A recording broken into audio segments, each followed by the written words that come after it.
ఈరోజు దేవుని వాక్యము. దేవుని ఆలయంలో ఒక స్తంభముగా చేసెదను. ప్రకటన గ్రంథము 3వ అధ్యాయము 12వ వచనము. ప్రభువు అంటున్నారు, దేవుని ఆలయంలో మనల్ని ఒక స్తంభముగా చేసెదను అని చెప్పుచున్నారు. మరి మనం ఎలా ఉన్నామంటే దేవునితో ఉండాలి. దేవుని యందు భయభక్తులు కలిగి దేవుణ్ణి స్తుతించుకుంటూ ఉన్నప్పుడు ఆయన ఆలయంలో మనల్ని ఒక స్తంభముగా చేస్తారు. ఆయన ఆలయంలో ఒక స్తంభముగా మనం ఉండాలంటే మనము విధేయతతో, వినయముతో ఎల్లప్పుడూ దేవుణ్ణి ప్రార్థన చేసుకుంటూ, ప్రభువా తండ్రి, మీరు మమ్మల్ని ఎంతగానో ప్రేమించావు తండ్రి, మీ ఆలయంలో ఒక స్తంభముగా ఉంచుతానంటున్నావు ప్రభువా అని మనము దేవుణ్ణి అడగాలి.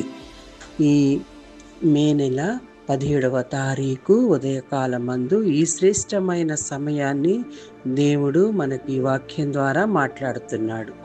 ఈ రోజంతా కూడా మనతో ఉండాలని మరి ఉత్థాన ప్రభువు ఈ ఆదివారం రోజు ఉత్థాన ప్రభు దగ్గరికి వెళ్ళి ప్రార్థన చేసుకొని ఆయన దీవెనలు మనము పొందుకోవాలి. చిన్న ప్రార్థన చేసుకుందాం.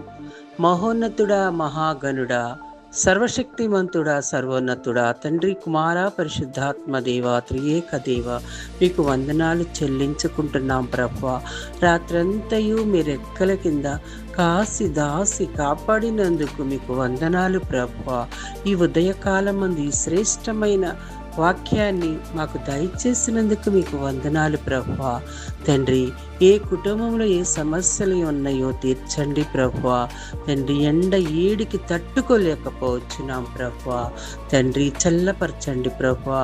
తండ్రి, ఆనాడు ప్రభువా ఏలియా ప్రవక్త ప్రార్థించినప్పుడు 3.5 సంవత్సరాలు వర్షము లేకుండా చేశావు ప్రభువా. మళ్ళీ వర్షము కోసం ప్రార్థించినప్పుడు వర్షాన్ని దయచేసావయ్యా. సకాలంలో వర్షాలను దయచేయమని అడుగుచున్నాం ప్రభువా.